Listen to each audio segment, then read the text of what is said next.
Hey everyone, welcome back to the Tuned and Strong podcast. And I am your host, Angela McCuiston of Music Strong, joined by my co-host. I am Dr. Jen Cabasmay of Tuned and Tone Performance. And today we have a special guest. His name is Mark Wallace. And I actually went to school with Mark back eons ago. Mark, how are you? Introduce yourself. I'm doing well. I was thinking about that too, Angela. It was one of those moments where I had to put my birth year, I don't know, it was registering for a new cell phone or something. And I got my feelings hurt when I had to keep scrolling on my iPad to find my birth year. So yeah, it's been a minute since we The struggle is real. Oh, my birthday was last Thursday, and I hit 40 last year. This year, it was not a big deal. This year, I'm like, oh, I'm one over. I don't know how this one sits. You were the class right before me. So when I hit 39 in May, I was like, oh my gosh, I saw the list with like at least 15 things I need. We're running out of time. I got 363 days left to make it happen. Yep. All good. Don't worry about it. It's the number. So Mark and I were both flute players at Tennessee Tech, where we got our bachelor's degrees. And I don't know how we want to start this conversation, but how long have you been playing flute? Can you tell us your story on your musical story? Yeah.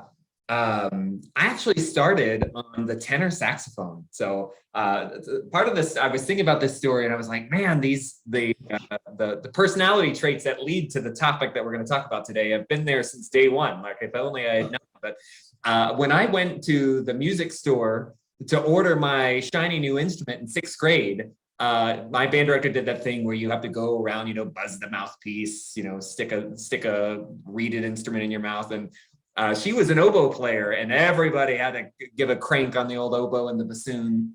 But somehow my perfect fit was the baritone.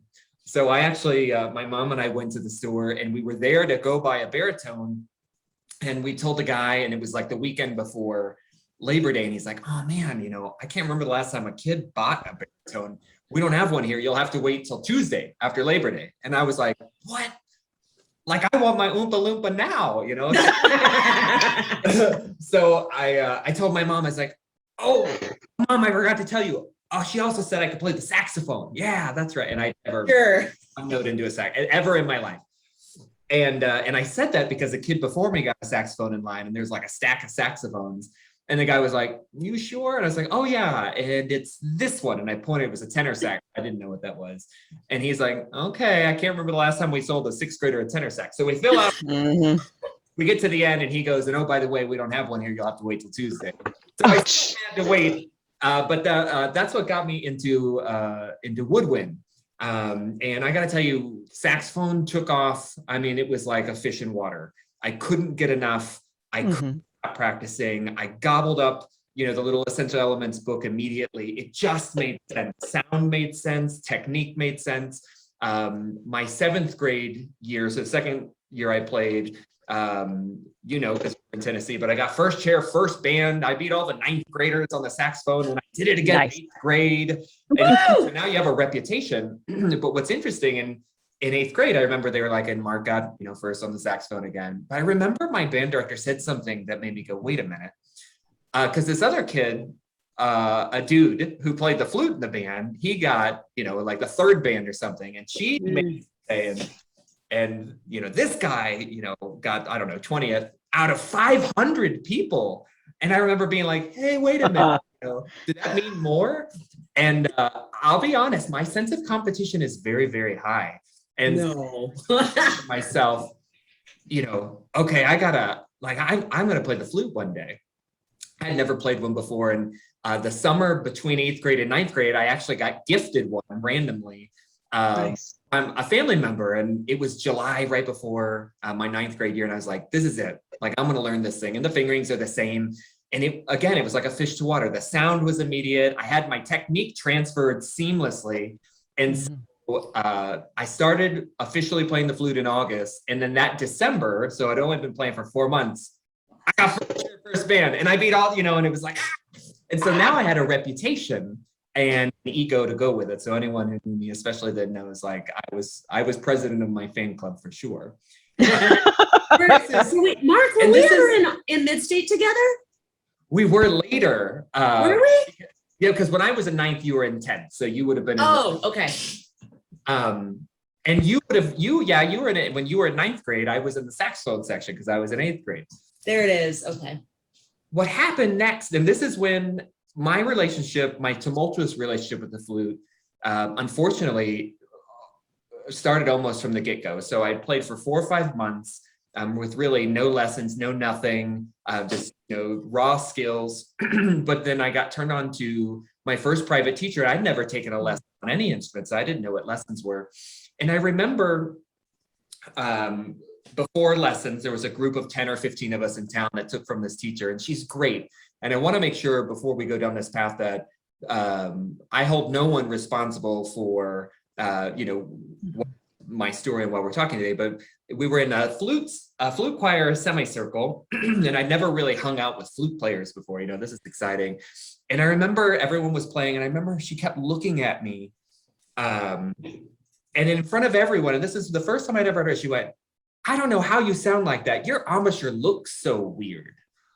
And I remember being like, one, I don't like the way that just made me feel in front of everybody. And then everyone started looking at me like, yeah, it is off center and his bottom lip does a thing. And I remember like, it was weird. Anyway, and so in my very first lesson, which was right after flute choir, she said to me, she's like, "Man, you have a really good sound, but your embouchure just looks so funny. You know what we should work on? We then need to work on embouchure. We got to get that thing looking right." And she handed me a stack of Flute Talk magazines.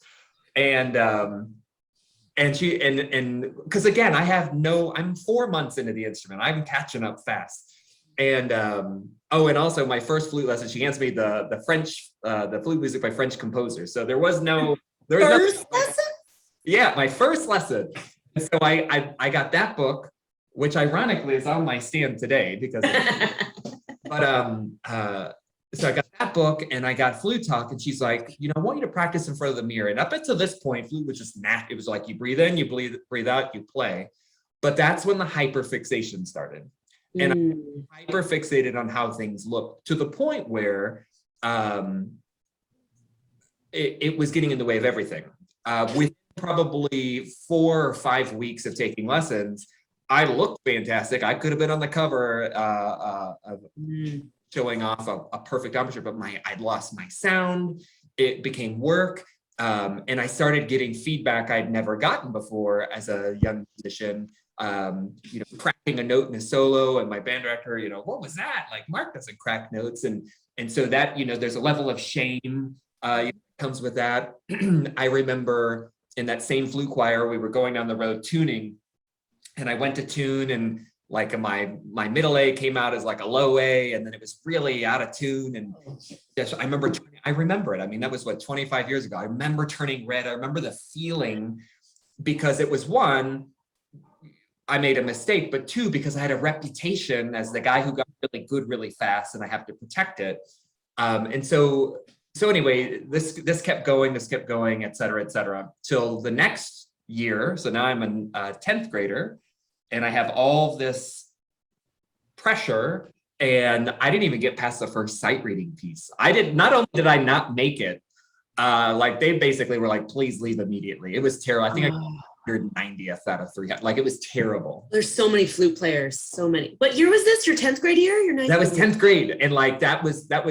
And I mean, you're like, "Mark, come on, dude. You gotta let high school go." But the point of this is, I want to tell you that there is a history of these moments of just psychological moments that have really burned themselves in. And so we're beating around the bush to just say it. So everyone should know that now, I have embouchure focal dystonia. Mm-hmm. It's actually the first time I've ever said it verbally to a group. I've typed it. In fact, the first time I even had the courage to type it was last April or May, but it's been kind of my secret diagnosis for a long time. What ended up happening, fast forward, I got a teacher who invested a lot of time in me, Dr. Roger Martin at Tennessee Tech, and he took me under his wing really my junior year of high school, and we did phone lessons. I called him at his house every single day, and he answered every day. I'm telling you, like a old school, and it was long distance from my hometown, but every day I would play over the phone. And it was all based off that sounds good. Ooh, that sounded, try to sound like this. And he changed my world where I wasn't obsessed with look anymore. And so I got confidence and I was like, the world, everything was great again until, probably my senior year of college. Or no, things started getting weird my sophomore year of college. Sophomore year, I remember. I was in lessons and like, I don't know how to say it. And I even wrote it down other than it just felt weird. It felt weird. Like I was playing and it was almost, when I say weird, almost like if sensation, like if someone like brushed your cheek, like so slightly and you're like, what was that? Like, this is weird. And so it started as that, but then it started manifesting as the feeling weird started showing up in my sound. And so like I wouldn't be in focus or my intonation between registers is where it first started showing up. And then my register would lose resonance all of a sudden. My warm-ups would start to take an hour just to get my sound. And how it started to really feel is the best way I could describe it is in my top lip, it felt like if it was one of those blinds that you can pull down and release that goes up, it felt like it was pulled down and it kind of unwound. Like the muscle wasn't cranking back up. And that's how it felt. Now, if you were to look at me, it looked totally fine. So I dealt with that for a solid year and kind of my mechanisms to get around it where I was constantly reinventing my embouchure. I remember one time we had a studio flute recital and I was like, I have to play tonight and I better come up with something quick. And I came up with some way to play where I was using my tongue against my bottom lip. And I was like, this will get me through tonight. I'll figure up a new way tomorrow. But there was no consistency day to day. And I wrote down, just if you all could be here, I wrote down all of these notes. And if anyone were to find any one of these pages, because they don't go in order, it looks like the ramblings of a madman or like a really weird grocery list. But I wrote down some of the coping mechanisms and some of the crafty little tricks. Because if anything out of this conversation, I want to dispel some myths about what focal dystonia is. I also want to introduce it because I think a lot of people don't know anything about it, or it's kind of like Candyman. If you say it 3 times, the monster's going to show up. And more than anything, Beetlejuice. Yeah, exactly. More than anything, if this can change one teacher's approach to how they teach, especially young people, then that to me, then all of this will have been worth it for me. But here's kind of a list of the patterns that I reflect on that I was doing, that maybe if you're a teacher and you've got a student that's doing some of these things, you might want to dig in a little bit. So one of them was, and I can't believe my teachers and even even you, Angela, in flute choir, didn't pick up on this, in symphony band and all of this, the anxiety to tune in front of a group. If you were to wind back the clock, I always had to use the bathroom. I was never in the room when we tuned because I refused. Still to this day, I have to breathe 50 times because I still remember that moment. Like my body got trapped, my brain, my nervous system, whatever got trapped. So that's something too. The fear of practicing and being heard. I remember sitting in practice rooms and just practicing at 2 a.m., just anything for no one else to hear me, because there's a level of vulnerability. They're going to be judging me. I was only performing. Practice rooms felt like a performance.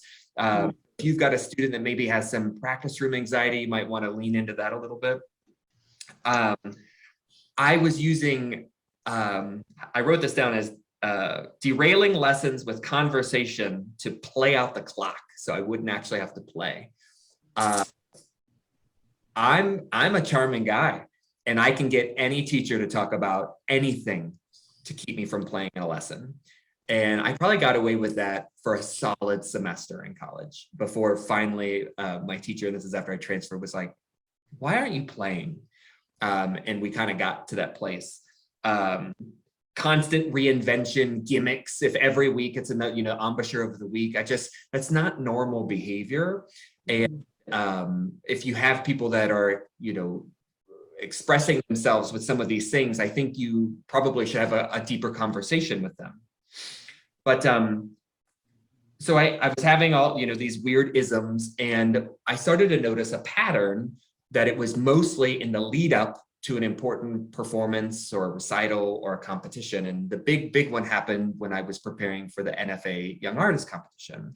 Because I mean, I had at this point a solid 10 months of awesome. I mean, things were just going awesome.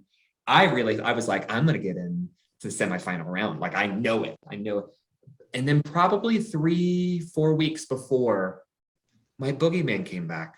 All of the little isms from high school started happening again. The feeling of the blinds, and then it started manifesting as trembling. So my bottom lip would start trembling, and you know, the note was shaking. So I asked my teacher at the time, the response there was, you're just not practicing enough.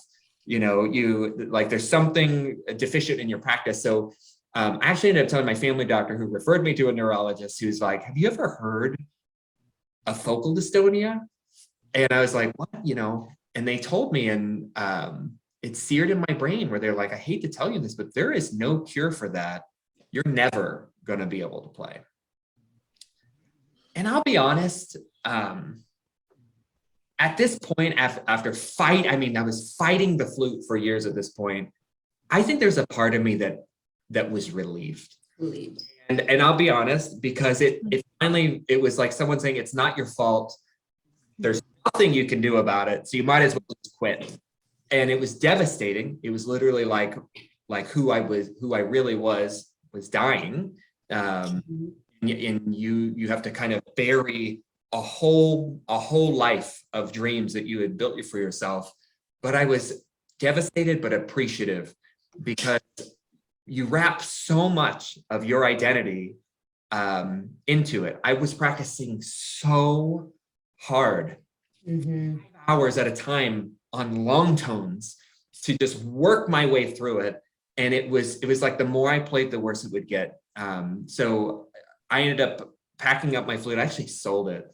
And I didn't play a single note from 2009 until February of last year.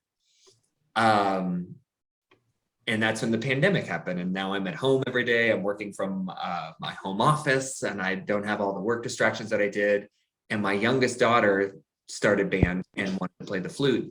And when my wife, who I met in band in 7th grade, plays clarinet, when she's like, yeah, Dad plays the flute. And when my own kid said, I didn't know that, I can't even believe that. Like, you don't even know me. And so anyway, I was like, nonsense. I'm going to figure this thing out. Let me tinker. Then I had my old, my original flute, and I, dusted it off, and I had a pretty good go at it. And one of the cool things about the pandemic was so many really high-level professional players and teachers were digitally accessible. And I had some lessons with some folks that I never would have had the opportunity to have lessons with them. And dystonia has come a long way since I was diagnosed. And it's not anymore, you'll never play again. There's a whole rehabilitation mindset now. And it's so cool now, a year and 5 months later. And I have YouTube videos of me playing now. I have acapellas of me playing. I'm in 2 bands and a flute choir here near my house. I've started a solo group with partnership of a good flute friend of mine. And there is life after diagnosis. It's a challenge. There's days that are up, there's days that are down, and I'm sure we'll go through it now. I'm monologuing for far too long, but no. That's kind of my story. And we'll fill in the gaps as we go along, I think. Yeah, thank you so much for sharing this. Thank you so much for sharing this, because when I was doing my research and when I was looking up, I mean, I started getting heard in like 2003 or 4.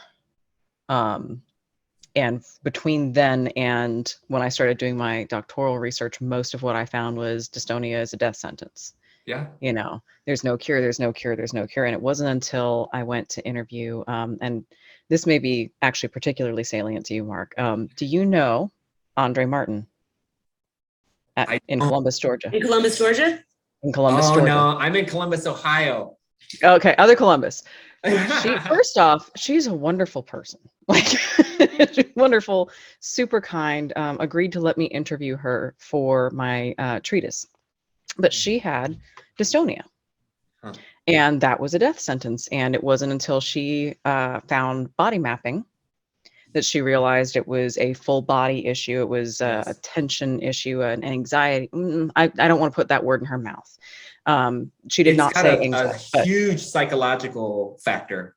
Yes. And it wasn't until she started doing that she's like, oh, I can take a gig and know that I'm going to be able to perform that day. Yes. You know? So I am a huge fan of bringing awareness to recovery and success with dystonia. Amen. So many years of that. No, and I'll be honest, when it's so fascinating, because as I've done kind of, I feel like those ancestry shows like tracing your DNA. I was tracing back my flute DNA, and I've had a couple of conversations. I won't call them interviews with my original teacher, but I've followed back up because I love these people, and every one of them was exactly what I needed at that time. And I wouldn't take any of it back. But one of the things that's very fascinating about that very first teacher is I also remember she never played in any of my lessons. And I asked, I mean, I got goosebumps. This was last May. And I was like, hey, just so you know, this is my situation. And she got quiet and she goes, I'm so sorry to hear that. Mark, you know, I have embouchure focal dystonia. And I mean, it was just one of those just eerie silent. And it just makes me wonder, you know, was that hyperfixation on how I looked to protect me from it happening to me? I don't know. But in my head, it all came from a good place. One thing I would say to teachers, you said this when you talked about body mapping and whole body playing, is I realize now, looking back, that my whole concept of sound and what the flute was all about this. And some of the things that have gotten me out of my situation have been to literally think of my body as an air tube. And I have a whole list right here of all the descriptors that I write down to get me out of it, because dystonia doesn't go away. So it's all, your brain is always there. And kind of my layman's way of describing what it is your body writes a code, like a computer code, to tell different parts of your body what to do. And you know, different nerves, you know, there's single points that make things happen. And anyway, instead of, you know, your brain seeing these as 4 separate fingers, it might remap them so that they become one big finger blob. And so, and every part of you is like, I want to move my ring finger, but your brain's like, here we go, boink. And so the 2 parts of the body that receive the most sensory are your hands and your face.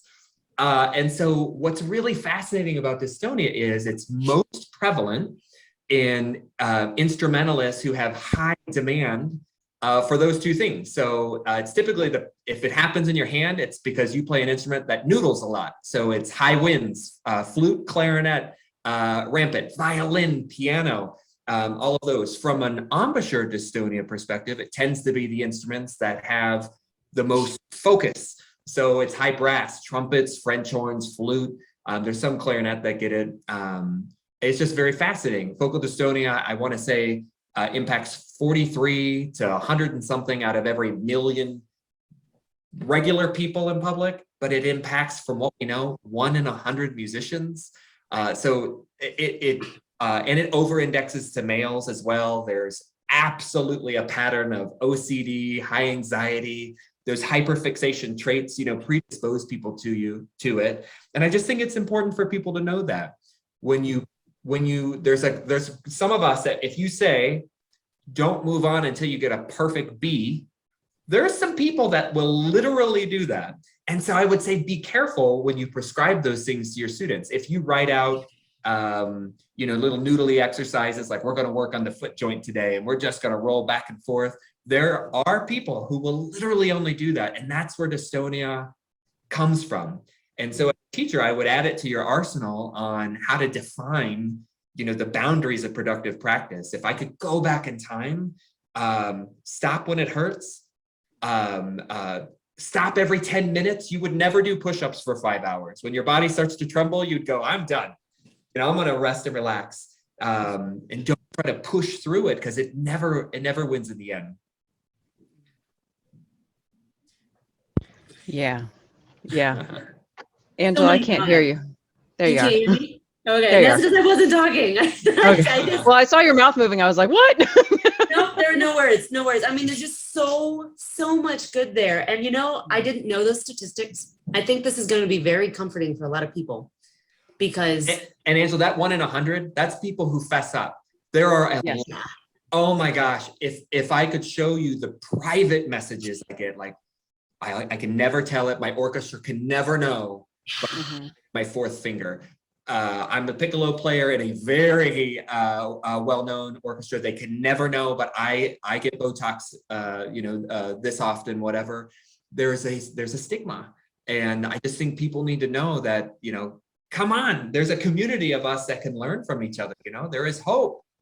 Yeah, absolutely. And we talk about this frequently with the stigma about musicians' injuries. And this is another musician injury. It's just a different type of injury, but you are not less than, you are not less of a person. Your ability, you are not less of a musician because you have an injury, whether that's dystonia, or psychological, or a brain injury, or an overuse injury, or you broke a finger. They're all just, we have bodies, and they're breakable. That doesn't make you less of a person. You can't be expected to be bulletproof as a musician, but we are brought to that. We are taught that standard by a lot of well-meaning people, but it's just this message that has been preached through the generations. It's just gotta stop. It's just gotta stop. And if you even think about,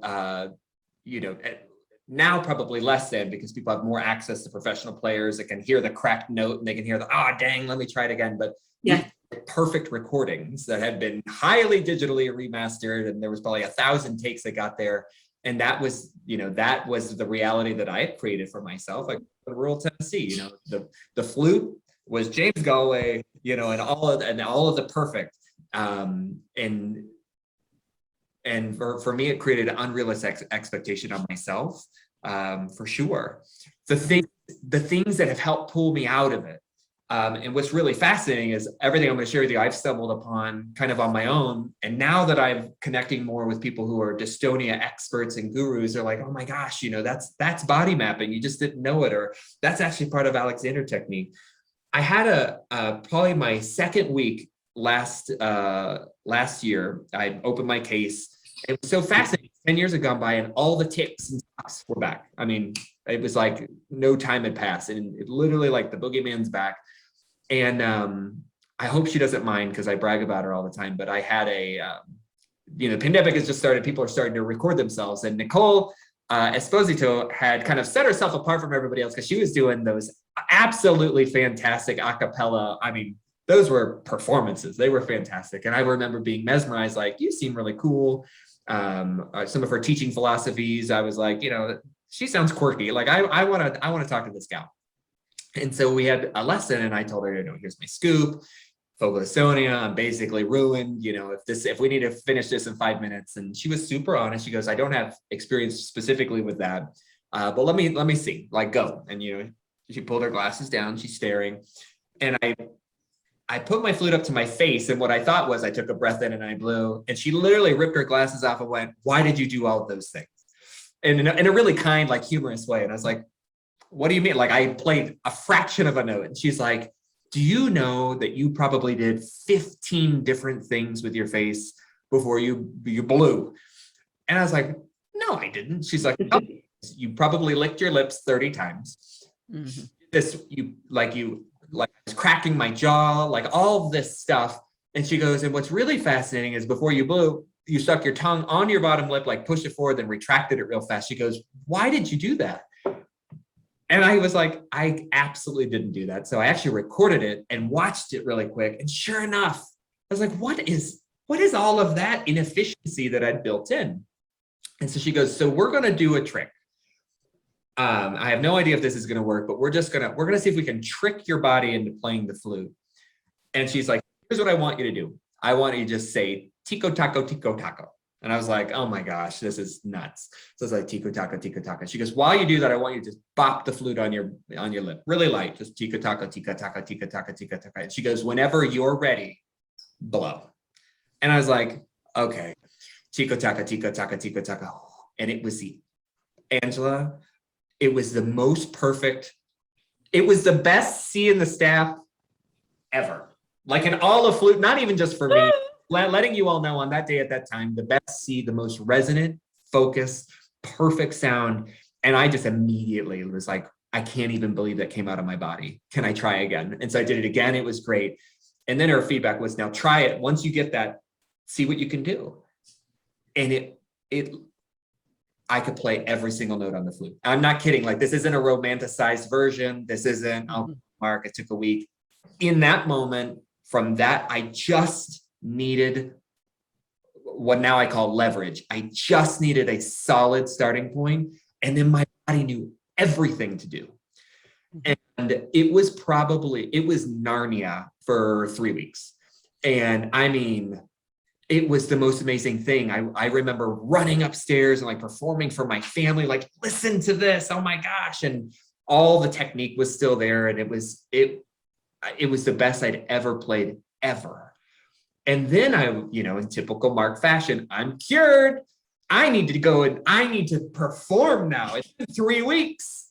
I'm ready for a master class. Oh my gosh. And it couldn't have crashed faster. I mean, the second I signed up to perform in this master class, it started becoming work again.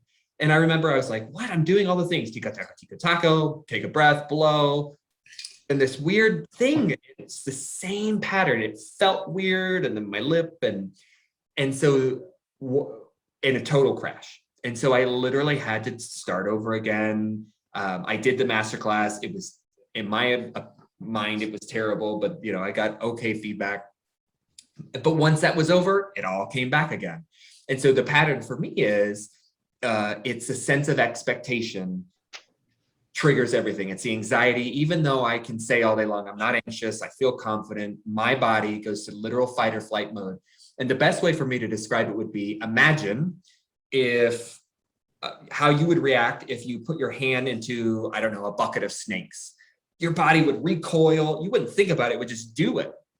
And every time when it counts, my face is reacting. It's the bucket of snakes.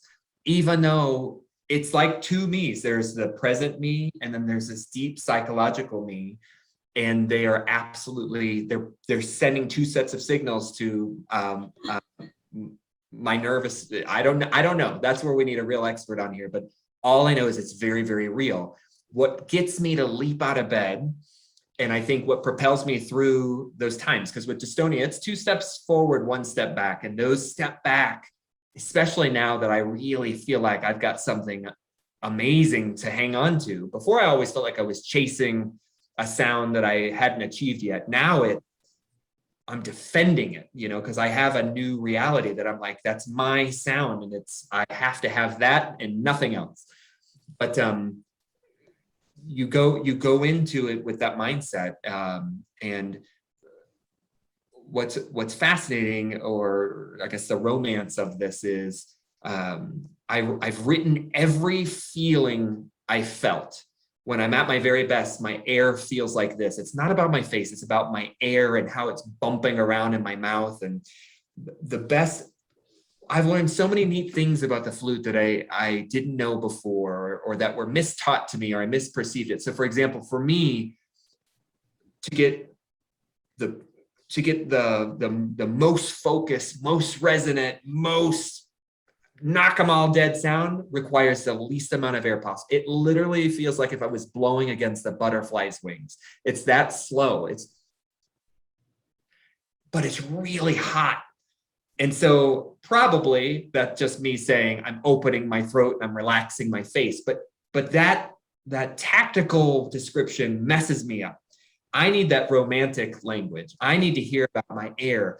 And when there's turbulence in my air, if I feel like it's hitting something, like ricocheting, then that's when the ghost tone comes into the sound. And so many people have it, but it you can get rid of that. And it's actually the opposite of what I used to think. It's actually slow the air down, widen the air. But all of those descriptions pull me out of the physical being. Also, probably what's helped stimulate my mind in a different way is watching the guy in the mirror play the flute. And so that works really well for me. And I think it's because I'm getting visual stimuli and not, it's almost like I forget to feel. And when I play my very best, and I wish I had something more complicated to share with you, it literally just feels like I open my mouth, like if you fell asleep on the airplane and you open, it just drops open. There's nothing but gravity. I literally just put that thing right on there. I literally take a breath, and I literally just feel like I'm going, I don't know how it works, but that's how I play the flute. If I try to play the flute, if I try to form an embouchure, I'm absolutely tanked. And the hardest part, and this is where I want to be really real, because I would probably say I average 3 excellent weeks, a week of I can tell something's about to happen, and then there's just 2 weeks of absolute hell. And it's when I start thinking too much. I actually wish I knew less. And so that right now is where I would say that's where I'm at right now. Another pattern I picked up on, I swear I'm going to stop talking in a second. Another pattern I picked up on is if I skip 2 or 3 days and just pick it right back up, flawless. And learning is it means I don't have a deep somatic memory, that my body can kind of regenerate, kind of refresh itself to play, which is great. But what I'm working on currently is I'm working on, that's not sustainable. Like, I don't want to take 3 days off to play great again. So I'm kind of, I hate to say the word forced, but I am making myself play every day, even if it's a hell day, even if it's just 10 minutes, then I'm doing it. Another thing too is I'm redefining what all constitutes as practice. Yes, I wish every practice was a performance. Oh, that would be great, right? I wish every practice was, you can really easily measure, I started here and I ended there, and tomorrow I'll be even better. But sometimes now practice for me is just holding it on my mouth and breathing in and out. Because I'm realizing my tongue is tense or my back is tense, and it's all like, where did it come from? And it's all making up. It's kind of like when you hurt your leg and you walk with a limp, and it's your body making up. Remembers the limp. Absolutely. So because there's no physical limp, the body's like contorting, and some days I'm like, I breathed exceptionally for 10 minutes. What a great day. All right, I'll stop to turn it over to you. Well, I've got a thought. What I hear overarching in this is that a couple things. One is that you're really experiencing undoing. Oh, for but sure. It's not you're working at undoing. It's you're experiencing it. It's Yes. like, which leads into the second point where it's like, when you're playing really well, it's not a game, but there's a sense of curiosity and exploration instead of Yes. expectation. Yes. There's a teacher I had a teacher for about 5 seconds who was my Spanish teacher, and my band director was like, I don't have a teacher for she used to play flute, so she's like, oh sure, I'll teach her. So I had a teacher for like, I don't know, a few months. She was my Spanish teacher, and she wasn't a bad teacher at all, but one of the cool things she said was, surprise yourself. play this, but don't expect it. See if you can trick yourself into like not knowing when you're going to play a sound or whatever. And I was like, ooh, I can, and so I even teach that to my students today, and they're like, what? Like, try it. And they always go, oh, I can do it, Yeah. It's that more of that experience of what can I do? I don't know. I've got a student right now that, with what you're saying, makes me a little nervous for her, because she's got that perfectionist mindset so much that she's like, if it does, she always apologizes. If it's not exactly right, immediately she apologizes. It's like, you have nothing to apologize for. In fact, I want you to make really ugly sounds. And she's like, no, just like cringeworthy. I'm like, watch, I'll go first. It's like, we make some really ugly noises, but it's really, I've gotten her to be able to do it like 1 out of 10. And she's like, oh, it's so bad. I'm like, yeah, it is, right? To make it real gross. And just being able to accept that all sounds, you can make all kinds of sounds. And that's how we widen your toolbox. And it's not this one narrow way of, you have to play this way. It has to be this sound. What's so cool about that is somebody said it last year in the string of all those online performances. They were talking about practicing. Oh, and I thought it was so fantastic. I hope this doesn't go away post-pandemic. Our high-end players live streaming their practice. I don't know, maybe I'm a horrible person, but I enjoy watching professionals mess up, only because I like to see how they handle it. And one of them said the most interesting thing, and they were like, man, my sound, I do not like the way that sounds, but what I'm not going to do is I'm not going to stop. I'm going to explore the bad. And so they got in there, and it was neat, because they're like, how do I make that airy, off focus, whatever. And they just were learning from it. And they weren't ashamed, and they were live streaming it to, in my head, 1 million people. And man, if I could go back and talk to little me and say, that kind of stuff will actually make you a really great teacher one day, when you can talk about the mechanics of bad. And that student that cracks the note the first time can laugh and go, oh my gosh, that's so funny, because I cracked down. I just have to crank my ear up just a little bit, whatever it is. But I agree with you. There was a sense of shame that we have to undo. And I like that you just said, ooh, she's presenting with some of those things, because maybe it won't happen. I hope it doesn't, but there is a tendency that those are the traits that will lead you down that path. Yeah. Right. And I'm doing my very best to be like, okay, you cracked that, freaked her out. Can you make it worse? What? Crack it again? Yeah. And she is total extra freaked out. I'm like, well, you got to lose.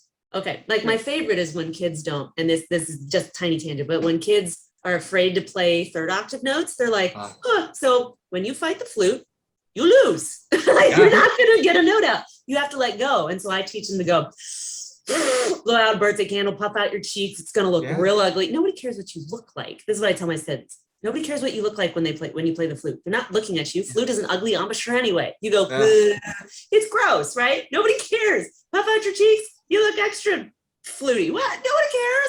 And if your band director says don't puff out your cheeks, tell him to take a hike. I mean, he doesn't know. How many band directors are flute players? Not many. Tell him to hush. They're mostly trumpet players who struggle to make a sound. Okay, you can do this. Go. And then they freak out. And like, okay, what's the worst thing that'll happen? The note won't come out. It's already not coming out. So let's just see if we can find an ugly way for it to come out. Whatever. And they go, dude, it came out just fine. I'm like, how hard was that? They went, that was so easy. Yeah, and all we got to do is rein it back a little bit. Let's find how that works. Just work it backwards. Yeah, it's this fun way to make it just an experiment. And then you learn so much about yourself, because like you're saying, there was this expectation of you have to do it this certain way. And if you have a hyper-focused kid, ooh, that's hard. Like, you got to work with that. Mm-hmm. Oh, and there's stories of people who are well into their professional career. For example, string players get focal dystonia quite often in their fretting hand. But there's a story of a professional who was playing fantastic and went and took a lesson with a teacher, and they were giving feedback about, why do you raise your hand so high off when you play? And then they became hyperfixated. And this person is a professional in an orchestra, and then within weeks had hand dystonia, crippling hand dystonia. What's fascinating is listening to how people unlearn or retrain or rehabilitate. For example, on YouTube, there is a gal who plays the piano that got hand dystonia. And what's, I guess, what's most frustrating about dystonia is it's task specific. So I could whistle like a bird. I can blow out a bird candle all day long, but yeah, I go to play the flute, my comes up. And so with her, when she would put her hand on the piano, it would curl up. You see a lot of that. And so she kind of had a similar thing, kind of trick her body. Like, what if I don't come at the piano like this anymore? What if I come up from the side? Come over like this? And very similar to with me and flute, some days when it's extra weird, a couple things that will help. So for example, for me, it's the right side kicks in. And what I'm learning more and more is my right side is overcompensating actually for an underengaged left side. And I've got a great analogy for it in a minute. But sometimes what'll help is a new stimulation. So if I'm playing and my right side is feeling the feeling, sometimes if I literally just lay my fingers on it, not even press enough to dimple the skin, but just the sensation of kind of tickling the hair that's there, the air around it, that works. Sometimes if I literally put the flute on my forehead or then put it on my cheek and then move it here, that unlocks it. What I don't know yet is, all of these things won't work for every person, but they work for me. And I'm finding commonalities in other people who've unlocked themselves. It's just different ways to stimulate yourself. Another really great teaching tool, and I got this from Keith Underwood this past summer, because I was sharing with him, I'm working through this thing, and he has dealt with a lot of people with dystonia. And he said, what's so fascinating is, you're on the right track, you focus on the air, and he has a really great exercise. I think it's great for everybody, so I'm just going to share it. And he does this thing where he has you bring a straw and a cup of water, and you blow into the cup. And his thing is, how slow can you blow and get a bubble? A series of bubbles. So, I mean, it's just so, and like the smallest bubble that doesn't splash out of the cup. So, you're blowing very slow. He goes, perfect. Now hum and do it. And the first thing, and everyone try this one later, but the first thing that'll happen is you'll hum and do it, and the bubbles just explode in your eye. And he's like, the trick is, can you hum and blow and still get that soft bubble? And what happens is it forces, I hate the word force, it encourages. Requires. It requires, there you go. It requires, your throat just opens, your air gets hotter. And for me, if I apply that to flute, again, it's a perfect unlock day. So I think for all of us in our arsenal of teaching tools, there are a large group of people who are motivated, and it is effective to teach them the mechanical way to blow into the instrument or to hold it or how to do the fingers. That's great. That's great for them, but it doesn't work for everybody. And another Nicola Esposito thing that she said to me, is she goes, Mark, I get all the time people make fun of how she holds her right hand. I mean, she holds her fingers literally like this. It looks, every textbook would say she's going to have shoulder pain and all of these things, but she's been playing a long time and she plays quite well. And her approach, and I love this, is if it works and it doesn't hurt, do it. And I think about what would they have said to Dennis Boryakov if he had been in my flute choir circle about funny embouchures? I mean, you can't get more off center out of like, what is that? How did he get there? But it sounds amazing. And so I just think if we can change the way that we teach, we'll have less people that get to this place. One real quick point to that is I've heard this, a lot of people, kids, it's not with dystonia, but kids who have the teardrop, for anybody who's playing, any of you flute players or band directors who teach flute kids, don't worry about it. Don't make it an issue. It's a non-issue. I had a student with the biggest teardrop ever. It like bifurcated her entire aperture. And she played center, and it was like all the way down. It was huge. Like, think of your widow's peak up here. It was in her face. It's like, listen, you're preaching my story. I have a deep teardrop, and what I would say is the air come out of this outer part of the lips. It comes from inside. Where the lips touch, it's flat there, it's on the inside. Also, another thing is, and so what if it's off center? Means is the aperture center with the embouchure hole? And if that's over here like Dennis, or if it's over here like Rampal, great. Just sound fantastic, and you're doing the right thing. Exactly. That's what I would tell her. And she ended up an all-state piccolo player. And people are like, Great. how? I'm like, I don't know. And they're like, I'll tell them how big this kid's, the initial teardrop was. And they're like, I don't believe you. I'm like, here's a picture. And they all go, how does she make a sound at all? I'm like, I don't know. We never talked about it. I just said, this is the sound I want you to make. Try to do something like it. Let's hear what your version sounds like. And she got the sound. I said, I don't care what I want to sound like. I want you to find the sound that you like. Yeah. And then she just figured it out. If you make it a non-issue, your body figures it out. But that gets into teaching stuff, but No, but I think that's great because it inspires curiosity. It removes shame. And I think that's a really healthy way to learn. I wanted to give people more insight in what it feels like, just so you can kind of relate to people, or if you're hearing any of these symptoms from people, maybe you can lean a little bit more. The most relatable thing, I watched my wife struggling with the window blind in my daughter's room the other day. She has parakeets. And parakeets, I mean, it's like, it's Dr. Dolittle in her room. Anyway, but they've been landing on her blinds and kind of picking at the string a little bit. We've got heavy wooden blinds in there. And I kept hearing, I could hear, I think we all know what the sound of a blind going up and coming down sounds like. I could hear the struggle. I was like, I need to go investigate. So I went up there and my wife is like, I'm so frustrated. And she's like, watch. And she pulled on the cord and the blind did one of these, where like one side is up. And I was like, huh. And I was like, how's that working for you? Just keep cranking it. And she's like, I'm gonna get it, damn it. And I was like, well, let it down. So she let it down and I looked and I was like, here's the problem. So one of the little strings on the other side that the birds have been picking at, I mean, they've worn it to layer. It's a single thread. And so what was happening was when she was cranking on the big one, the left side was overcompensating for the right. It was coming up at an angle, etc. That, when I watched that happen, because she's always curious about how I'm doing, that's the perfect analogy for what this feels like. Another one would be if the center of the aperture was the center of a trampoline, and you've got all the springs and hooks around it. For me, it would be like if you unhooked a series of the springs and still kept bouncing, something somewhere else is going to pick up that load, and that's focal dystonia. And so it never works to crank on the blind. In fact, what ended up working was that when she pulled it really slow, it allowed the spindly thread to engage and hold it. And I would say approaching dystonia, once you get to that place, you have to have that level of discipline and the patience to pull it and put it down, pull it and put it down. And, again, I want to be honest, the last 3 days have been much better. If we had this conversation this past Sunday, it's mentally exhausting. That sometimes success is just, can I take a breath in and just boop? That sometimes has to be enough. And that's the equivalent of, can I just pull on it just enough to pull it up and down?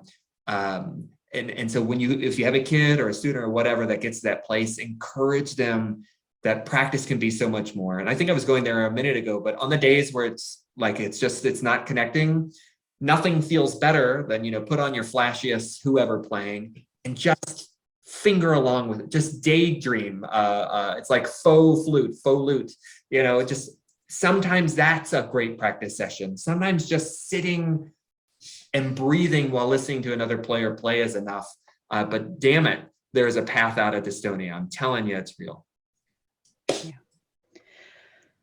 There's so much I want to talk about, y'all. I saw you open your mouth a bunch of times. So much. You're gonna have to cut this down. You're gonna have to cut out like 3 hours. Like, just absolutely not. Absolutely not. This is gold, Mark. Gold. You are going to help so many people with this. Please, if you are listening to this, write your comments wherever you see it. Please. Yes, please do. Please do. Email us. Anyway, this is like right up our alley for real. Yeah. So, God, I have like 3 different directions I want to go. Let's do it. So I'll use one to get to the other. So bear with me. what you're talking about here with what you're doing with your little games and whatnot, there's a couple different methodologies that would come from, but it sounds to me more than the others like a cross between original and modern Alexander technique, more so than something like Feldenkrais or dynamic integration, that sort of stuff. But if you go and look at Alexander's original writing, he is very much harsher than modern Alexander technique. But a lot of what he was talking about was with his issue, which was vocal cord stuff, he was working with a stutterer, a golfer, and one other, I can't remember. But he would talk about the moment of initiation of the problem activity is when the problem occurs. Yes. And the way that he got people around it was stop them right before they initiate. Do not pass go, and act like you're I've got In case you haven't. got it right here. Yeah. But for him it was, you have to convince yourself you're about to do the thing. Yes. But then stop. Know you're going to stop, and stop right before or right when the problem happens, and notice, is it happening or not, and repeat until it stops, and then actually go to do it, but also still stop and notice, is it happening or not, that sort of. So when you're talking about this, or when you're talking about, well, maybe if I come at the piano from a different angle, Yes. you're basically circumventing the initiation of the issue. Yes. So I just wanted to mention that. Over here nerding out. And since that's working for you so well, I'm not sure how well versed you are in Alexander, but I'm not, and that's where I'm going to be really honest.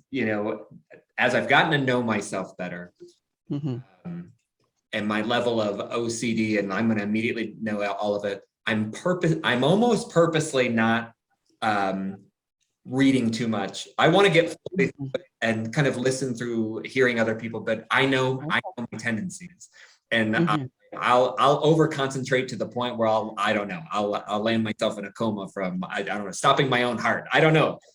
All I know is my mind is very powerful, and I can conjure up things, and it's still very fragile right now, and I recognize that it's very fragile. I love what you said about the moment of initiation, because for me, it's either literally I take a breath in and it's done. Right. It's either right there or it's perfect. And so sometimes I call it my air bounce game, where it's literally just, how's the air bouncing around on the inside of my mouth? When I sound my best, my embouchure, instead of forming an embouchure that the air blows through, I almost feel like my air is forming the embouchure. Yeah. And for me, again, right, that's today's analogy that works. But if that's Alexander technique, then right on, it's working. That's the original Alexander approach. But then what you're talking about with your games, if you took that away from the flute, so modern Alexander technique would involve the flute with the games too, and other things. Don't get me wrong; it's not just the one thing. But the games you're talking about are a little bit reminiscent of Feldenkrais, and his book, he actually has little exercises written out in the back. I've got, Nerds unite! I've got all the old ones. You got the new ones. These are the ones I bought off eBay in grad school for like 99 cents. Are they marked up? What do we do here? But that one I like because if, say, you're having a bad day and the flute's just not happening, or if the flute is happening, but you're like, well, it was only 10 minutes and it's one of those days where it was good, but I want to do something else to feel good, not to work on the flute, but to feel good. I really like his exercises because they're just like, most of them are on the floor, and it's a game. It's literally straight up. I like his eye ones where it's like, okay, well, let's see if I can do this on camera. If you're listening audio only, I'm sorry. But, watch your hand go back and forth in front of your face, and you're just kind of rotating, and then look above your hand and see if you can keep your eyes as smooth as you trace, or are they jumping? Yeah, stuff like that. So I wanted to mention those because I'm nerdy about that. Oh no, I love it. And I'll use that I won. I'll have to do it off camera before I do Yeah. it. But I think you said something in there too that resonated loudly with me, which is it is so important to end the practice on a positive note, because bringing that anxiety into the next, like if you end on a bad, and I'm saying this out loud for me, like I need to remind myself. Yeah. You have to define winning as more than a perfect performance, and until you can get, and your heart has to be there, and that's the hard one for me, because there are days that it's like, again, our self is our playing, and there's nothing more personal than your sound, in my opinion, and that, I don't know, it just feels like your sense of self is different. So there are days now where the fantasy of playing has to be the spiritual uplift that gets me through. And I would encourage anyone, record yourself practice and hang on to the good ones. Because there are days that, you have 5 bad days in a row and I'm like, did I ever sound good?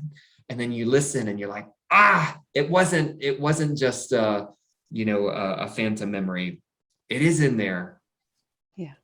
Yeah, that's really good, actually. Like I know exactly what you're saying. Like when you felt like your voice is stripped away, I had that same thing when I had to give the flute back that I played my master's recital on, that I won my orchestra job on. I left the National Guard and had to give it back. And I didn't leave for years. I should have left years before, but I didn't leave for years because it was my voice. It was my flute, and I couldn't part with my voice. And I finally did, and now I still don't have something that I can reclaim. Like it's just not there. It's like your sound. It's not your identity, but it kind of is your identity, because it totally is. Another feeling.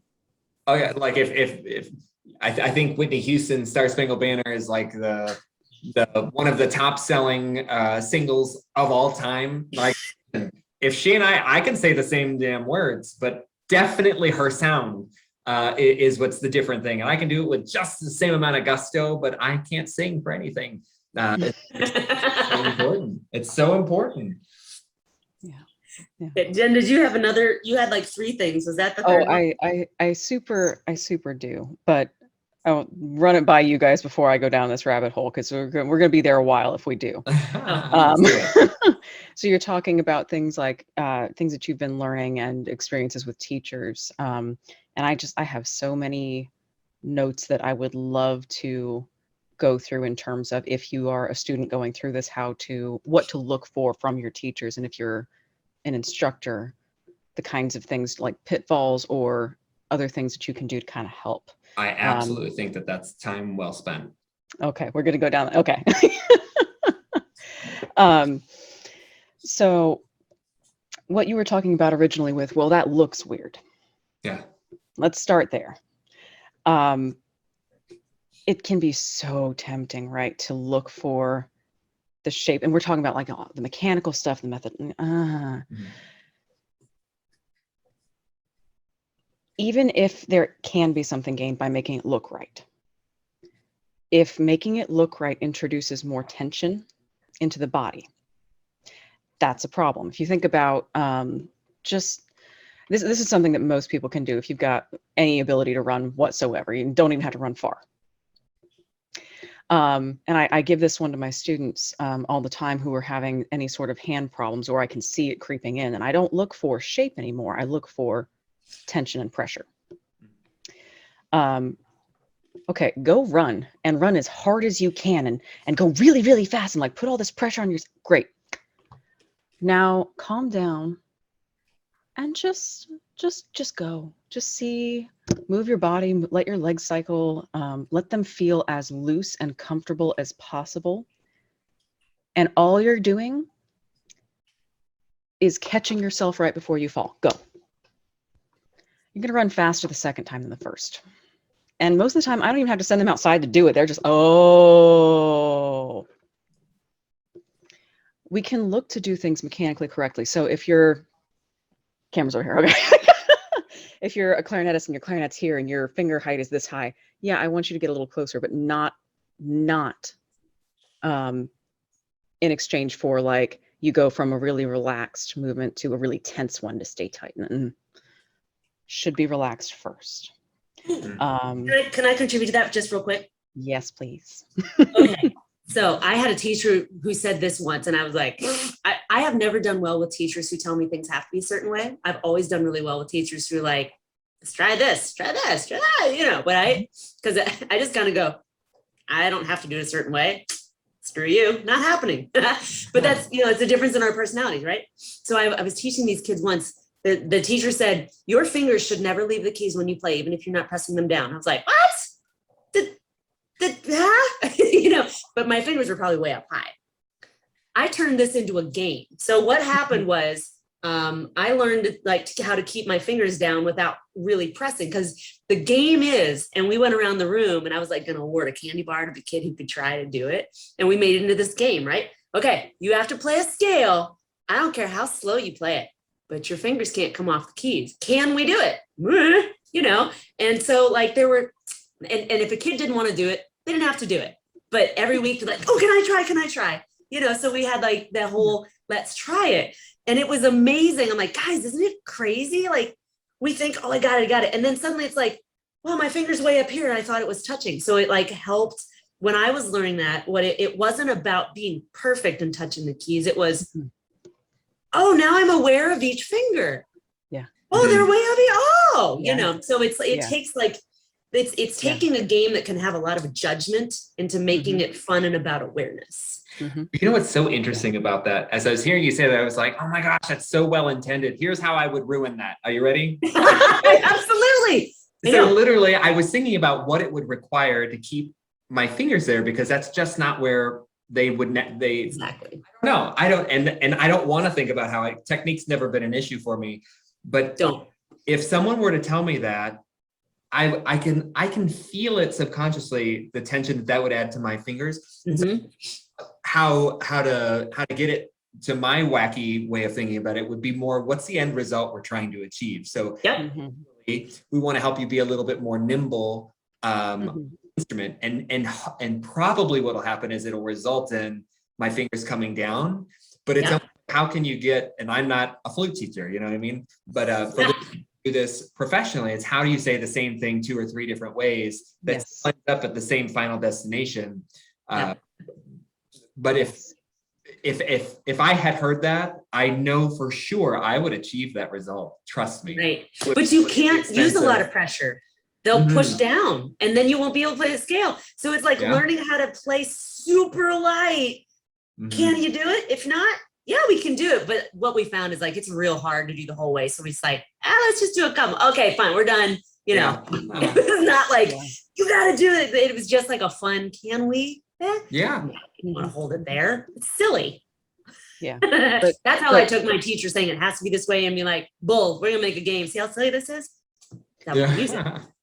Games and patience and defining the intention. And removing the pressure. So we're not going to ask you to do that's a lot of ways to get around this stuff. So like what you're talking about, Angela, is in a group setting with younger children. And my running thing, that's for older performers who have, usually they're in performance prep. So it's like, I don't have the time for what I want to do to seat quickly enough.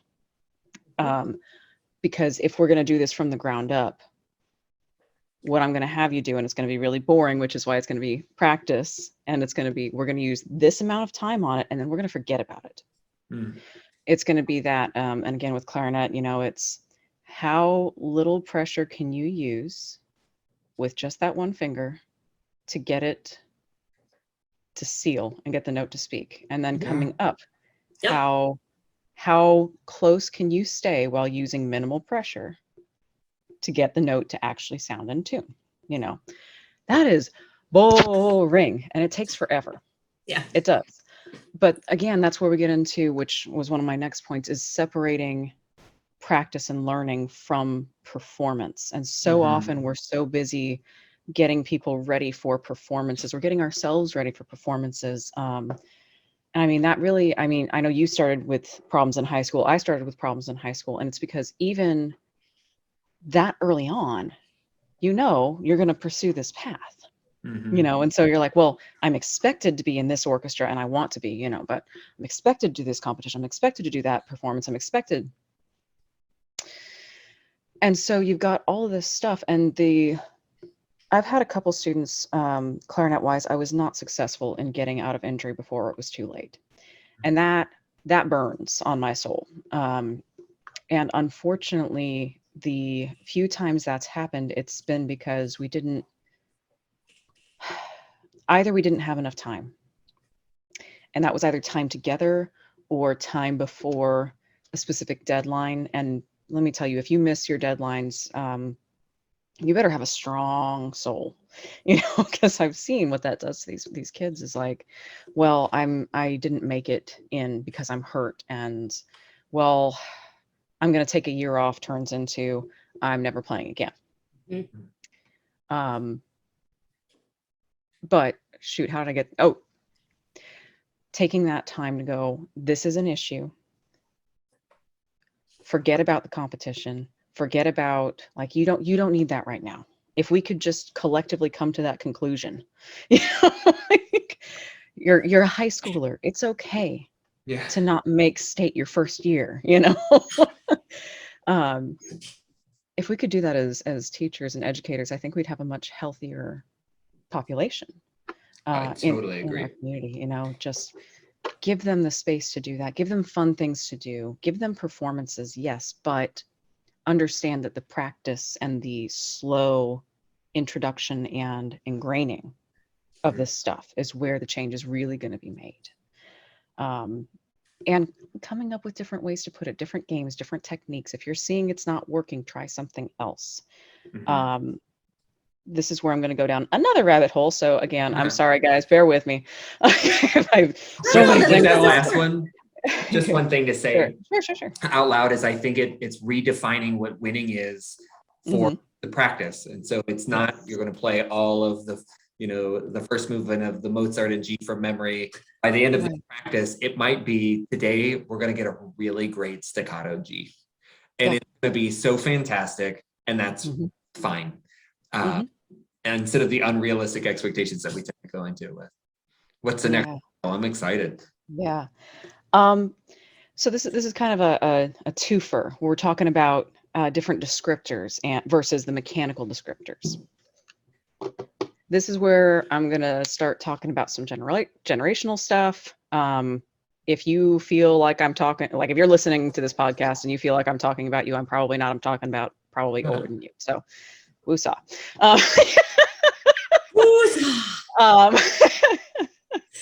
But when we're looking at the modern generation, we're so obsessed with absolute mechanical scientific fact. And there is nothing wrong with that. There's a lot of benefit to understanding the specific mechanics of it. But there's sometimes a reason that pedagogically we teach using the language that we've received from previous generations. And that's because when you get to like walk down a flight of stairs, but do it mechanically correctly. You think about if you think about how you're walking down a flight of stairs, you're going to fall. You're going to fall and you're going to break, you know. If you think about, well, if I want to form the perfect flute embouchure, you know, like, I don't know, give me the technical names of this muscle has to go here and this one has to go here. And they're like, you're going to hurt yourself and you're probably not going to make a sound. It's going to be bad, you know. Versus if we think just relax and let the air flow and then tweak little things as we can. And if it's not working with this description, try that one. And like, I mean, how many different attempts did you have to take before you came up with blow on a butterfly's wing? Exactly. But I bet you it works. Yeah, like not just for you. I bet you it would work for others, you know? I agree. And and I think it depends on the learner. Like some people need the more mechanical. It's so fascinating because there's another gal who took lessons from the same teacher growing up, and they absolutely jived, and she was super successful. It fueled her for success, whereas for me, it derailed me. This conversation makes me think about, there was various studies done, but I was hearing about, they were doing a dystonia type study on folks throwing a ball. And so there were 3 groups of people, and they were like, so in group 1, we want you to throw the ball, but we really want you to think about your fingers, how you're touching the ball, think about how you're letting go of the ball, et cetera, et cetera, et cetera. Group 2, I really want you to focus on, so the muscles of your forearms are really, I want you to practice with those muscles, yada, yada. Group 3, I want you to throw the ball and hit that mark. And, of course, they studied them for a week, 2 week, whatever the time period is. And at the end of it, the most successful people were the ones that were just like, hey, throw the ball and hit the thing. And they just naturally came up with their way. We all have different ways of walking down the stairs. Yeah. Probably 99% of it's the same, but some of us do a thing with our pinky toe that we don't even know that we do, but it just works. And playing an instrument is a natural, we are literally an air tube. Just, and if we can get out of our way and keep it simple, now I'm almost 40, I'm ready to hear that. But back then I would have rolled my eyes at who I am now. But it's easier than we make it out to be. Yeah. People who are really great at it, aren't necessarily always the best teachers. They have a hard time articulating it. They're like, I don't know. I just breathe in and I breathe out and I get a sound. And it's so fascinating. Yeah. Yeah. Yeah. I mean, teaching is its own discipline. And I think much like learning, it involves being okay with being wrong and sounding really bad a lot. Like For sure. You come to messing flute up a lessons with me, lot, we're making ugly noises on purpose all day long. Mm-hmm. It'd be a good time. I'll go first. Yeah. Yeah. Well, and I mean, most of the time, if it's something that I haven't struggled through on my own yet, or if I know one of my students has a different learning style than I do, which is super fun for me, but also kind of scary, because I'm like, well, if I know how to teach you because I know how your brain works, easy. But if you think, okay, I like to be very honest about, okay, this is experimental. We're going to try it. If it doesn't work, we'll do something else. Or, hey, you remember that thing I told you we were going to do? Either it's not working for you, so we're going to, or I was wrong. That's my bad, y'all. My bad. Let's, I just found this. Let's do that, Yeah. But I mean, if I were so afraid of being wrong with my student, that is an absolute disservice with them. Mm-hmm. Or if I'm not willing to go, I don't know, let's try something. Like, no, I don't have a textbook answer, so I can't. Life is not. It's okay as a teacher to give up on a thing and be like, I don't know how to fix it. I'll be honest, I don't know. We're just gonna move on. Mm-hmm. That's okay. Or fix it. You know what I mean? Like, Right. like I have there's the same perfectionistic kid I'm thinking about. I play like this. Super droopy. Like, these muscles are so developed, they show up in pictures and have to be airbrushed out, look like a freaking bulldog. Was told this and accurate. So but this embouchure isn't right for everybody. Some people really kind of they can make it sound like this. I can't do it. So when I'm trying to teach, I'm like trying to go through the lens of what I know versus what they do. And then it's like, okay, if there gets to be a point where I can't explain it and you don't understand it, and we've been down this path and trying to beat a dead horse at this point, I just be like, I don't know. Mm-hmm. And I can count on one hand the number of times I had a teacher say I didn't know. And the Army will tell you, oh, if you don't know, you make either up an answer or say, I don't know, but I will find out. It's also okay to just say, I don't know. Your teachers are human, and you don't have to be a superhero to this kid and try to force them into a certain way, or like, it's okay to just move on. Right. Oh, for sure. And something that you said there about, the bulldog versus pulling back, I think it's important too, because the word tight, don't be tight. Like, what is tight? Like, it's so different. We all have different physical attributes. I have dimples. My dimples pop out when I frown. Like, it is just in it tight. That's very relaxed. So I remember her poking me on my cheek. Like, I see your dimples. That's too tight. And it's like, stop it. Yeah, dimples all the time. Let them make a beautiful sound, however they do it. Because is whatever works for them to get the desired result that doesn't hurt them, and that's natural. I think we just need to redefine again winning. I wanted to share one more thing that has worked so well for me, and I would encourage everyone to do it. period, because I think we're all learning and growing and we can go back. But when I started writing down the notes of how things felt, and it's kind of like, today was this, I ate this, and I literally call it my notebook. So we've all probably seen the Nicholas Sparks, rendition of the movie Notebook, or if you've read it, etc. For those that haven't, it's a story of a couple that love each other, and the wife has clearly late stage dementia, and every day the husband reads them their story, and at the end of it, he hopes that he gets it. And my relationship with my flute, I would say, is very much just like the Notebook. And when it feels so hopeless, when she's been gone for a while, and I'm worried, will she ever come back? Because my flute's a she. But I know that if I just remember bop it, ikatako, air tube, like I know it'll come back because it does every single time. And when she comes back, it's a little bit longer, and I learn a new thing. And so I would just encourage, for anything, I think just in practicing in general, is write down what you've learned, because that might help you get back to where you need to go again someday. Yeah. I'm curious, actually, are there any resources that you have that, as you've been on this journey, that have really helped you, that you'd like to share with other people, websites or teachers or whatever? Sure. In modern day, I had to catch up with all the things people have learned really fast. So Google is a great tool. If you just type focal dystonia, embouchure focal dystonia, flute, embouchure focal dystonia, it's amazing. The 30 resources. There's a Facebook group for focal dystonia, musician focal dystonia. That's been fantastic.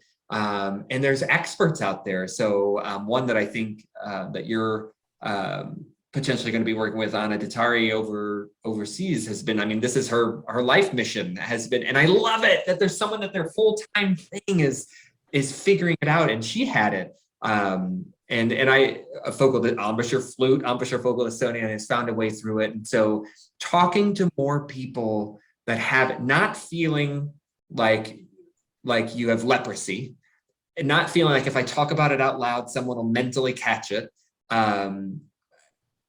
And mostly not hearing anymore, well, that's a death sentence, you might as well quit.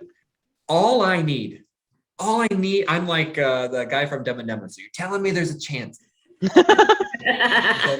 I just need to know that there's hope. And my sense of competition and just perseverance, I know I'll win. I know it. And it's so interesting because I visualize, it's like, I used to be very heavy. So Angela can tell you that. I literally lost 100 pounds, and I literally did it because I was I'm going to run a race. And I visualize the finish line. My wife's going to be here. My kids are going to be there. We're all going to cry. It's going to be, just wonderful. And that vision is what got me on my treadmill every day. Now I see my audience. I know exactly where my mom's going to sit. And I know the program in my head. And it's so clear in my mind's eye that I know it's going to happen. I hope it's sooner than later. But damn it, it's going to happen because every day is a little bit better than the day before. And you just keep putting those words out there. Like we had this episode with Mike Schwartz about using better words. Yeah. And please go check that one out. It was fantastic when he said, because you say, I will. I am doing this. I will do this. Yeah. It's going to happen. We're going to knock down. It's going to be, focal dystonia. That's like a sprained wrist. You just have to do 1, 2, 3, and you're done. Yeah. So I'm 100% confident of it. I wrote down 2 things from old journal entries that I was like, ooh, I should say those out loud. And it was just different mindsets. One of these was on a great day, and one of them was on a tough day. And it's just notes to self, for future me, remember this. And one of them is remember, every note is a gift. Don't take it for granted. And then the other one is sometimes there's a whole symphony of achievement and a beautiful middle G. And so those little notes to myself carry me through. And sometimes I write them down and hang them up over my desk like this one. But whatever you got to do, practicing should be fun. Yes. End it feeling awesome. Yep. it's incremental improvements are big improvements. Just be kind to yourself. I am so mean to Flute me. I would never treat anyone like I treat that person. Mhm. I know I'm not the only one. And so I would just tell you, remember you love it. Remember that improvement's incremental, and leave the practice room feeling good. And I think we won't have the problems that we have. Yeah.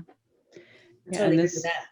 This 100% ties into, Angela, our healthy habits series about sticking with a fitness program, if you will, or finding something that works for, like, there's so many people who are just, they start out thinking they want one thing or actually wanting one thing, and then I missed a day. And this is again going back to Hillary also, it's like, we've come across this multiple times. And but this is why we say it cross applies to music, is like, man, you gotta do things that feel good. Yes, you've got to do, at some point you got to do the stuff that's like not so fun, like the finger work that I was talking about, or stuff that's not glamorous. But when you understand that it's about feeling good and enjoying what you do, and like, you didn't get into this because you hate yourself. Like, none of us did that, right? So then why are we so harsh?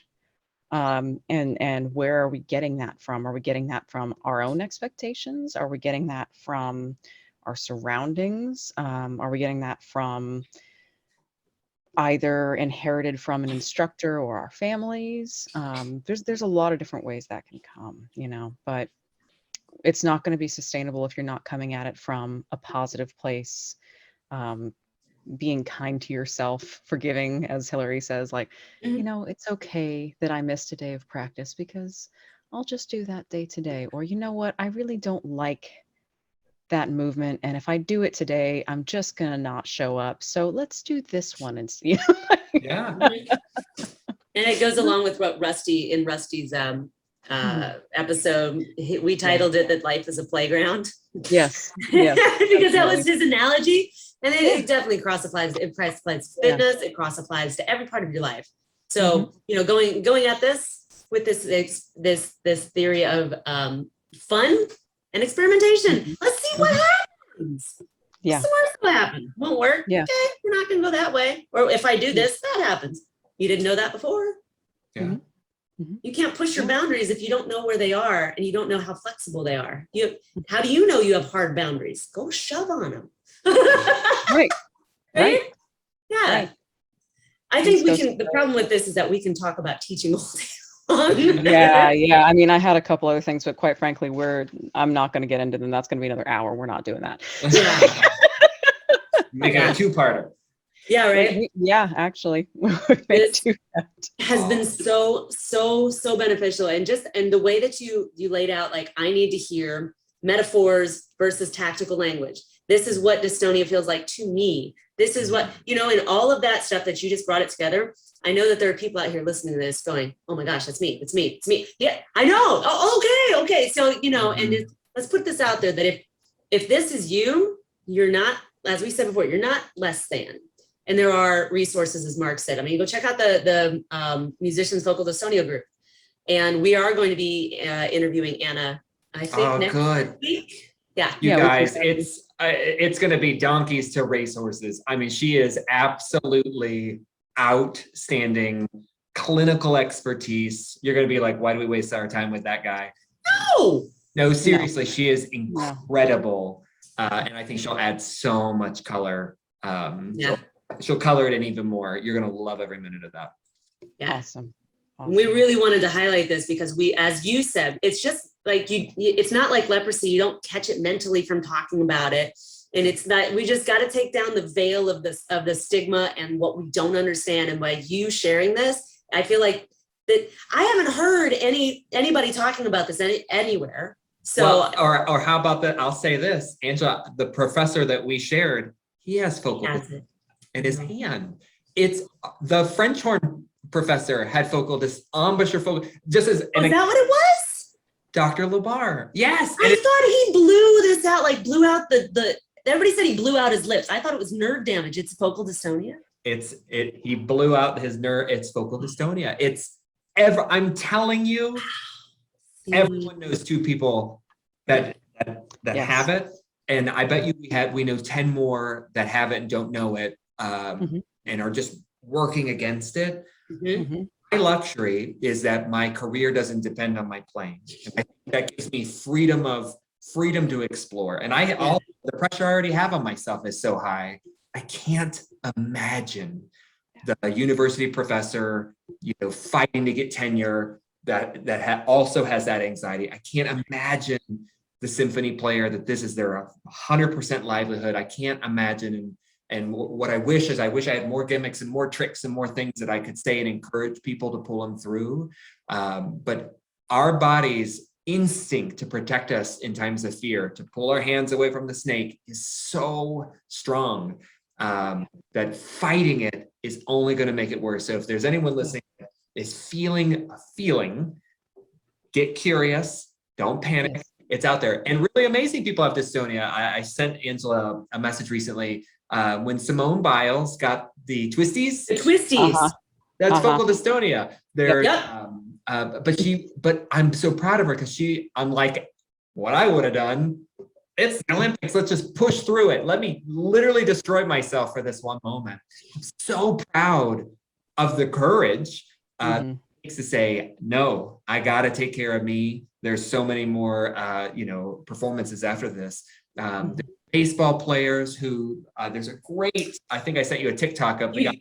You did. We're going to put that in the show notes. It's amazing. Yeah, that was fantastic. It's such a great example because I think people hear it and they're like, some weird flute situation. No, it is writer's cramp. That's focal dystonia, where your hand literally snarls in on itself. It is a task specific syndrome. And it's reversible. I'm telling you, it can work. Thank you guys so much for this time. I'm happy for whatever I could give you, but for me, this is part of my journey is I gotta just tell the truth with my situation, because I think it frees me from some of the anxiety I have for myself that I'm hiding this. I want the whole world to know it's a situation that we're bravely going to get through, and it's going to be awesome once we get through it. Yeah, I'm so proud of you for sharing that. Thank you. Thank you. Yeah, thank you so much for sharing. That's part of our mission here, is just normalize talking about problems. And focal dystonia is such a big one. It's such a big one in our field. And I'm like, I remember how excited I was when I found out it wasn't a death sentence. I don't even have it. Yay! So thank you for sharing, because I know somebody's going to be listening to this going, at some point, that's awesome. We'll get one of those. I love it. Yeah. Mark, if anybody wants to reach a hold of you, where should they reach hold of you if you want them to contact you, I should say? Oh my gosh. Obviously Facebook for sure. I'm old school. So my daughter makes fun of me. She's like, you got to get to TikTok. So anyway, or send me an email, wallace.markandrew@gmail.com. But again, I'm just another guy out there. I can give you my own series of experiences like we did today, but there are real experts that this is literally their full-time job. So I would encourage you to seek them out as well. And I'm excited that you're going to have Ann on, because I think she's just cream of the crop. Yeah, we're looking forward to it. Well, thank you, Mark. It's been delightful. And this is us signing off. See you guys. Bye, everyone. Bye.